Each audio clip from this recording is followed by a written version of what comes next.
Welcome, everyone. You are listening to the Deep Dive Philosophy in a Modern Style. Glad to have you with us. If you are just joining us today, please do us a quick favor. Hit that subscribe button and leave a thumbs up. It really helps this format thrive, and it ensures we can keep bringing you these intense explorations of complex ideas. It makes a huge difference for sure. Now, today, our mission is to plunge headfirst into a fascinating, highly intellectual, and honestly somewhat unsettling chapter of history. Yeah, unsettling is definitely the right word for it. We're looking at a space where ancient religious ritual collided with 19th century German philosophy. We are analyzing an article by the scholar Samuel Goyvertz. It's titled A Romantic Theology of the Eucharist, the Catholic Tübingen School, and the Communal Celebration of the Liturgy. Which sounds incredibly dense, I know. Right, but to put it simply, we are looking at how a group of revolutionary thinkers tried to take a silent, distant, and historically rigid ceremony and transform it into a living, breathing community experience.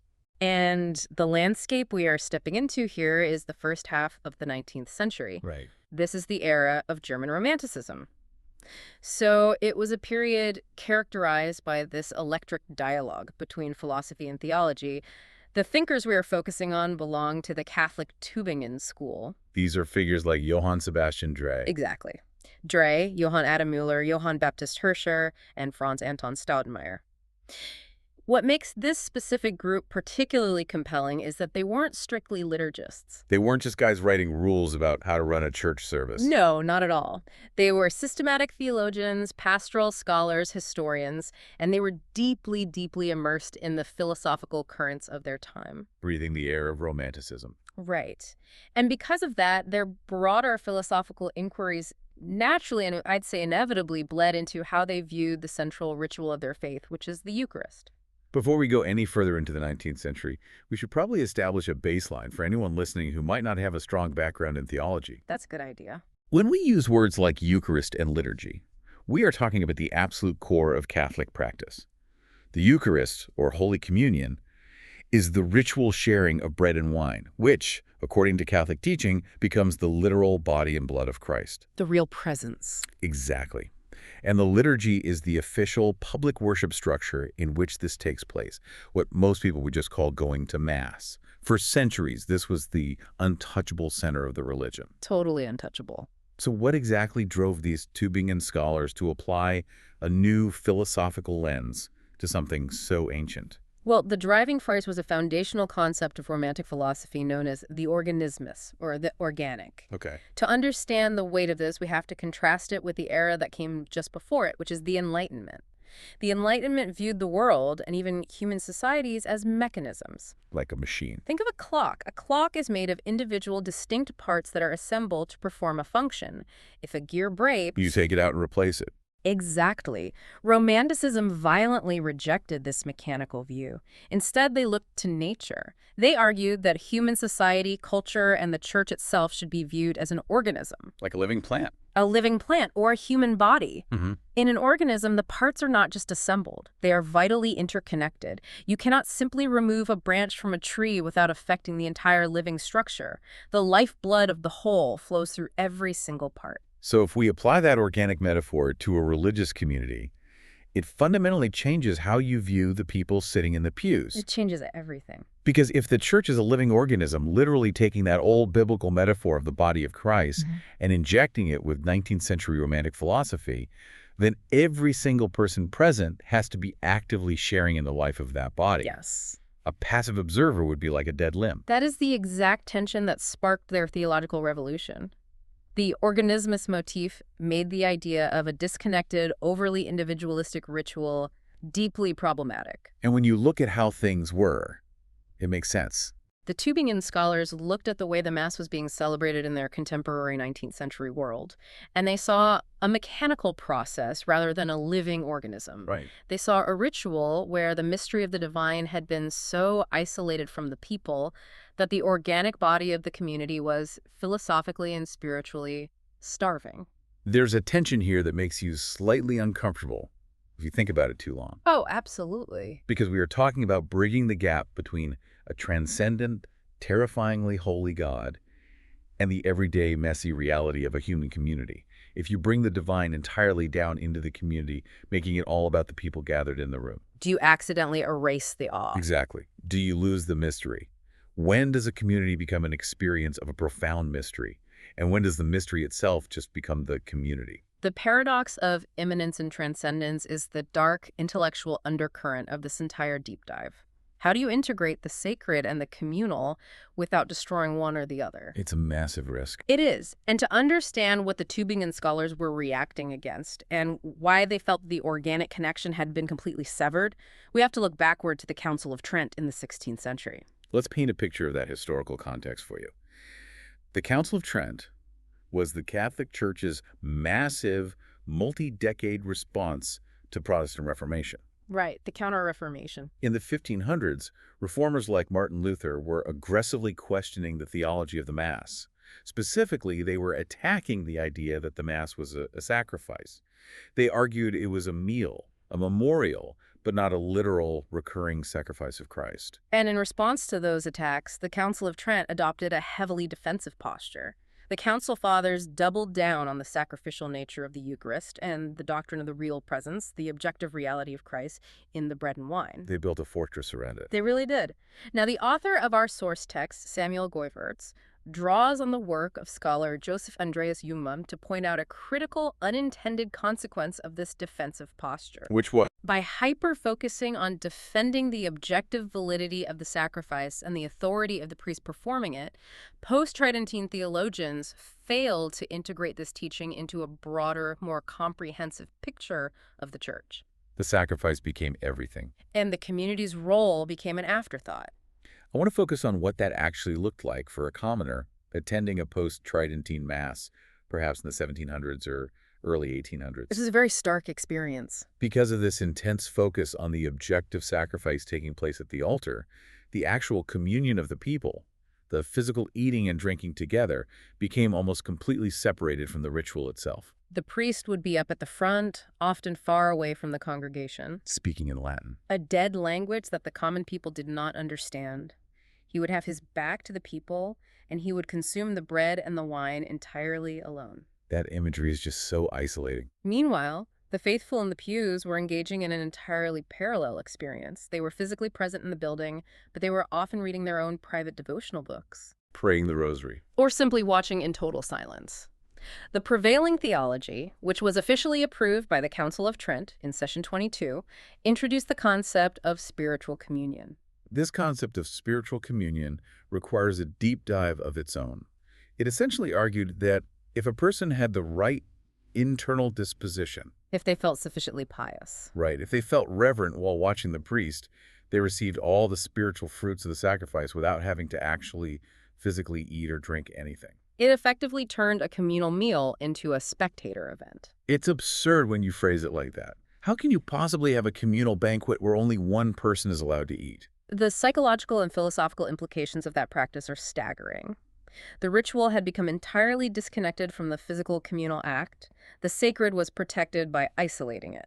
And this is where the Tübingen scholars step in. Yes, Johann Sebastian Drey, one of the leading figures of the school, recognized this philosophical flaw and attacked it relentlessly. He engaged in what theologians call resourcement, Going back to the sources. a return to the authoritative sources of the early church. Drey and his colleagues looked back to the first few centuries of Christianity. They studied figures like Cyprian, Justin Martyr, Basil, Ambrose. And what did they find? They realized that in the ancient world, communion was undeniably communal. Everyone participated. But I can imagine that simply telling the entrenched 19th century church hierarchy that they were doing it wrong based on ancient history wouldn't go over well. Oh, it was incredibly controversial. How did Drey actually argue against this deeply ingrained idea of spiritual communion without sounding like he was just attacking the Council of Trent itself? He utilized a brilliant philosophical tool, the reductio ad absurdum. Taking the opponent's logic and pushing it to its extreme limit to reveal its absurdity. Exactly. Drey argued that if spiritual communion is truly just as effective as physical communion, if simply having the right internal thought process replaces the need for the physical act, then why do we not also have spiritual baptism? Wow. That is a devastating argument. It really is. If you can just think about the bread and get the grace, why do we need water to baptize anyone? Why do we need oil for the sick? You can just have the priest stand at the front and think about water. Precisely. Drey pointed out that if you take the logic of spiritual communion to its natural conclusion, sacraments cease to be sacraments. Right, because by theological definition, a sacrament requires a physical, visible sign. If the physical eating and drinking together isn't necessary, you are dissolving the organic reality of the ritual into pure, isolated thought. You are completely losing the romantic organismus. You're back to individual machines, disconnected from each other. Drey argued that the Eucharist inherently possesses a double meaning. Yes, it is a sacrificial making present of Christ's death. He did not deny Trent's teaching on the sacrifice, but he argued it is equally the mystical institution of the new covenant between God and humanity. And a covenant is a relationship. It requires participation. This brings us to a massive philosophical counterargument, and I want you, the listener, to really mull this over. Where does sacredness end, and where does the life of the community begin? It's the core question. By pulling the ritual down from the exalted, isolated altar and demanding that the messy, everyday community physically participate, do you dilute the terrifying awe of the divine? Is the sacred only perceived as sacred because it is kept distant, untouched, and silent? The post-Tridentine era implicitly believed exactly that. To protect the mystery, you must isolate it. You build altar rails, you use a dead language, you restrict who can touch the elements. Keep the divine locked in a box. But the Tübingen scholars, fueled by their romantic ideals, argued the exact opposite. They believe the mystery is only fully realized, only fully alive when it permeates the community. Which leads us to how they proposed to practically implement this vision. It was centered around the concept of active participation, or das Mitfeiern in German. And Johann Baptist Hirscher was the primary champion of this concept. Hirscher was a pastoral and moral theologian, and his approach was intensely focused on the everyday life of the Church. He looked to the Eucharist not just as a historical memorial, but as the visible anticipation of the kingdom of God. Hirscher's theology is deeply eschatological, meaning it is concerned with the ultimate destiny of humanity. He argued that the kingdom of God is mediated in and through the Eucharist. So it's a taste of the end of the world. Yes. For Hirscher, this ritual was meant to be the feast of a universal family of Christ. Notice the organic relational language he employs there. He constantly spoke of the unification of all believers with Christ, and crucially, with one another. If you are a family, you do not sit in the same room reading separate books while one person eats dinner. You sit at the table together. Hirscher looked at the contemporary practice of the 19th century and concluded that the faithful were merely attending an event. They were an audience watching a play. They were not participating. His goal was for the faithful to actively act together with the priest. But changing this wasn't just a matter of telling people to sing louder or pay better attention, was it? No, to truly integrate the community, the Tübingen School had to fundamentally shift how they understood the power dynamic within the church itself. This requires a radical reevaluation of the priesthood, which is where Johann Adam Möhler enters the picture. In his early, highly influential work, The Einheit der Kirche, The Unity in the Church, Möhler reached back to the 1st century to revive the concept of the universal priesthood. He argued that every single baptized Christian was endowed with priestly dignity. For context, claiming that everyone is a priest in a 19th century Catholic setting is a highly provocative move. It was explosive. The concept of the universal priesthood had been deeply stigmatized and virtually abandoned in Catholic theology because it was one of the primary battle cries of Martin Luther during the Reformation. Luther used it to attack the necessity of the ordained clergy entirely. Möhler and his colleagues took an immense intellectual risk by retrieving this concept.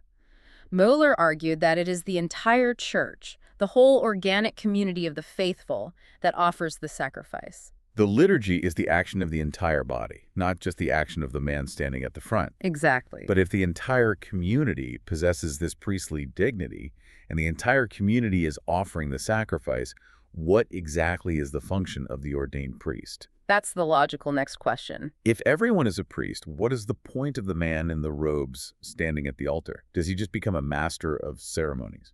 Möhler answers this by using a fascinating literary and philosophical concept. He describes the ordained priest at the altar as a synecdoche. A synecdoche. That's a figure of speech where a part is made to represent the whole. Like saying all hands on deck where hands represents the whole sailor. Right. Theologically, Möhler argued that the priest represents the unity of the community.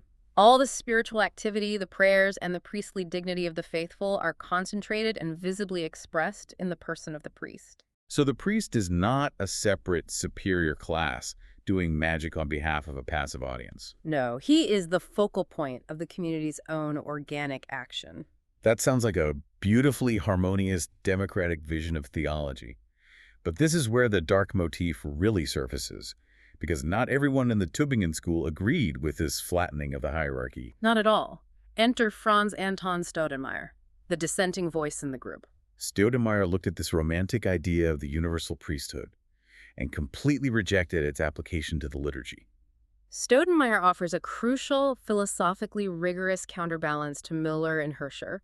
While his colleagues were desperately trying to collapse the distance between the altar and the pews to foster community, Staudenmaier maintained a strict, rigid division between the exalted ordained priesthood and the laity. He entirely ignored the concept of the universal priesthood in his writings on the Eucharist.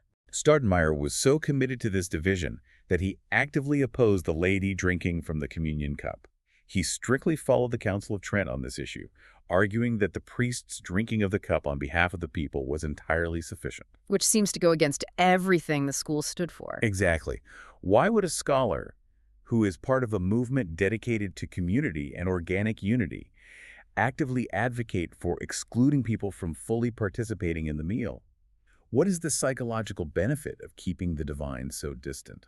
Staudenmaier's reasoning cuts to the core of the psychology of the sacred. He was not anti-community. In fact, Goiverts notes that Staudenmaier explicitly called the Eucharist the great sacrament of unification. But Staudenmaier believed that true objective unification requires a distinct mediator. The priest is the one who distributes the sacraments and provides reconciliation from an objective, external position.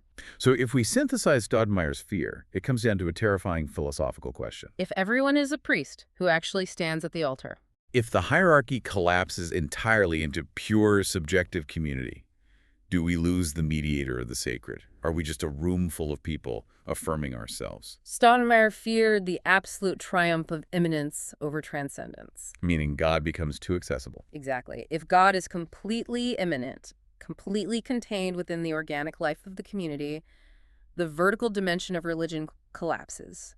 You lose the saving power of the cross. You lose the objective reality of a divine action that exists outside of human feelings, and you are left with a mere social gathering. Staudenmaier argued that to preserve the awe, the mystery, and the objective reality of the divine, there must be a boundary. The priest, acting distinctly from the laity, maintains that boundary. That is a profoundly heavy concept to wrestle with. It perfectly sets the stage for the next major battleground for these scholars. We've talked about the abstract ideas of universal priesthood and organic unity, but how do they try to apply this in a tangible way? This leads us to an intensely practical yet deeply philosophical debate, the language of the liturgy. Specifically, the battle over Latin. The language of the Mass was perhaps the most visible auditory area where the romantic theology of the Tübingen scholars clashed with the established reality of 19th century church practice. The scholars of this school were virtually unanimous in their push for the vernacular, specifically for German to be used in the public liturgy. And their arguments against Latin ranged from hilariously pragmatic to profoundly intellectual. Let's start with the pragmatic side, driven again by Hirscher. Hirscher was brutally honest in his assessment of why the hierarchy loved Latin. He argued that the dead language was actively hiding the ignorance of the priests. It is a devastatingly practical critique. Hirscher essentially pointed out that if priests were forced to speak the native tongue of the people during the most important moments of the ritual, they would actually have to understand what they were saying. They couldn't just mumble through it. They would have to improve their ars celebrandi, their art of celebrating. When a ritual is conducted in a dead language that neither the congregation nor sometimes the priest himself fully comprehends, no one knows if the celebrant is deeply spiritually engaged or merely checking boxes to fulfill a daily obligation. Hirscher was so committed to this idea that he went completely rogue. He really did. He independently published 2 German orders of Mass as appendices to one of his academic books, providing a practical template for what a vernacular liturgy could actually look like. But while Hirscher attacked the practical laziness of Latin, Möhler provided an absolute masterclass in intellectual sarcasm to dismantle the theological defenses of the dead language. Möhler wrote a review of a contemporary book that attempted to defend the continued use of Latin in the liturgy. The defenders of Latin relied on two main arguments, right? Yes. First, they argued that Latin possessed an ancient dignity that elevated the sacredness of the ritual. And Müller's response was scathing. He pointed out the logical inconsistency. If sheer age is the standard for liturgical dignity, then the Church should abandon Latin entirely and celebrate the liturgy in Hebrew. Which is far older and possesses a more direct biblical lineage. It's such a brilliant takedown. The defender's second argument was that Latin served as a universal symbol of the unity of the global Church. No matter where you traveled in the world, the Mass sounded exactly the same. Möhler countered this by arguing that true unity lies in the doctrine, the shared belief, and the essence of the liturgy itself, not in an external, superficial symbol like a shared vocabulary. And then Möhler drops an absolutely devastating line, questioning the value of this supposed unity. He writes, "What kind of exalted unity is this, when not a single community in the entire Catholic world understands its priest?" Underlying Möhler's brilliant sarcasm is a deeply romantic, philosophical view of language itself. Möhler argued that language is not merely a tool for exchanging information. It is given by God and evolves organically with human culture. It is a constitutive element of human intellectual and spiritual development. Therefore, he argued, the language of the liturgy cannot remain frozen in time while the culture evolves around it. It must adjust to contemporary cultural developments. Möhler believed that during the chief moments of the Mass, the priest and the people must engage in what he called the innermost exchange. How can you possibly have an innermost organic exchange of spiritual life without a shared living language? You can't. But this debate forces us to confront a profound aesthetic and philosophical contrast. On one side, you have the defense of Latin. Latin offers the mysterious sacredness of an ancient, unchanging form. It feels eternal and otherworldly precisely because no one speaks it at the grocery store or the bank. It creates an immediate auditory boundary between the profane everyday world and the sacred space of the Church. On the other side, you have the dynamic, living, yet potentially mundane participation of the vernacular. When you translate the ancient mystical prayers into the everyday German or English spoken on the street, do you risk domesticating the divine? Is the raw, understandable language of the community truly more alive than the ancient language of tradition? Johann Sebastian Drey addressed this directly. He argued that in the early Church, the liturgy was naturally celebrated in the native language of the community because the liturgy was inherently the work of the people. When you drape a veil of a foreign language over the ritual, it ceases to be a communal act and becomes a secretive performance. Interestingly, Drey was nuanced in his application. When he advised the Bishop of Limburg on drafting a new ritual book, he pushed for German forms that were simple, popular, speaking more to the heart than to the mind. He wanted the language to connect emotionally and organically with the common people, rather than being an overly intellectual academic exercise. So, if we step back and look at the whole picture, we have these brilliant German romantics in the first half of the 1800s pushing for a radical overhaul of the Church's most sacred ritual. They are advocating for organic community, active participation, the vernacular language, and the revival of the universal priesthood. For anyone listening who knows anything about modern church history, you're probably thinking, wait a minute, didn't almost all of this actually happen a century later? Indeed it did. And this is a crucial point that the author, Samuel Goiverts, signals in the article. The romantic theology of the Tübingen School did not die in the 19th century. No, it heavily influenced the massive liturgical shifts of the 20th century, culminating in the reforms of the Second Vatican Council in the 1960s. The article specifically mentions the 20th century liturgical movement and figures like Otto Kessel, known for his mystery theology. The overlap between Kessel's work and the Tübingen scholars is massive. The parallels are undeniable. The 20th century liturgical movement advocated for almost the exact same principles: active participation of the laity, a resource meant drawing on the Church Fathers, the theological reality of the shared priesthood, and the critical need for the vernacular. Now, Goiverts is careful to note that the exact, direct textual links proving that someone like Otto Kessel was sitting at his desk explicitly quoting Drey are still an area of active historical exploration. However, the conceptual lineage is clear. The author explicitly notes that Müller's organic ecclesiology definitely influenced 20th century theological giants like Yves Congar and Henri de Lubac. who were key architects of Vatican II. The Tübingen School was essentially laying the intellectual groundwork for a future they would not live to see. But Goiverts doesn't just leave us in the historical triumph of Vatican II. The article brings us right up to the modern era, the 21st century, by introducing the perspective of Cardinal Walter Kasper. Kasper is a contemporary scholar who is heavily influenced by the Tübingen School. He looks at the landscape of the modern church, which has implemented almost everything Möhler and Hirscher dreamed of. Vernacular languages, active participation, communion in both kinds. And he issues a massive, sobering warning. Kasper's analysis provides a deeply necessary critical lens here. He argues that today's crisis in the Church is fundamentally still a crisis of the Eucharist. He points out that despite all the external structural reforms, the modern societal trends of extreme individualism and subjectivism have crept right back into Eucharistic praxis. It is a profound irony. We have almost come full circle. In the 19th century, the ritual was physically and linguistically isolated from the people, creating individualistic observers. Today, the ritual is entirely accessible, the language is understood, the community is involved, yet the people are still isolated within themselves. Treating the communal ritual as a means for personal, subjective fulfillment.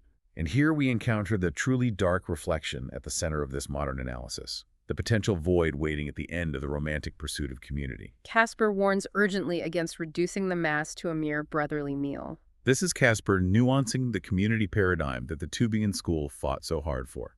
If you focus entirely on the community, on the horizontal interpersonal relationships between the people gathered in the room, you fundamentally trivialize the Eucharist. You lose the terrifying, objective reality of the sacrifice. Kasper insists that the Eucharistic community is community under the cross.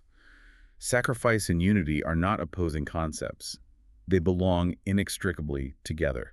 It is the ultimate expression of the tension we discussed at the beginning. If you reduce the divine purely to a social gathering, a brotherly meal designed to make everyone feel organically connected, you lose the divine entirely. You are left with a void. But conversely, if you lock the divine in an incomprehensible box of dead languages, silent watching, and rigid hierarchy, you starve the human soul's need for connection. The romantic theology of the Tübingen School was a desperate, brilliant, and deeply human attempt to hold those two extremes together in an organic whole. And it's a tension we are still trying to navigate today. We are going to leave you with 3 specific, highly concentrated philosophical questions. I want you to deeply consider these before you move on with your day. Let them sink in. Question 1. Is Eucharistic theology primarily a theory of sacrament or a practice of community? Question 2. Where is the boundary between sacrificial transcendence and the history of communal life? Question 3. Does lay participation change the sacrament's ontological structure or merely the experience? Those are profound questions that challenge the very nature of how we interact with the sacred. I will offer one last thought to mull over. Building on the source text's brief mention of the eschatological dimension we discussed earlier with Hirscher. The idea of anticipating the kingdom of God. Exactly. If the original theological intent of this communal ritual was to literally anticipate the end of the world and the dawn of a divine kingdom, what happens to human psychology when that cosmic, world-ending anticipation is flattened into a routine, weekly social gathering? Does the community even survive if it forgets it is supposed to be standing at the end of time? This was the deep dive philosophy in a modern style. Until next time, let us know in the comments what stood out to you.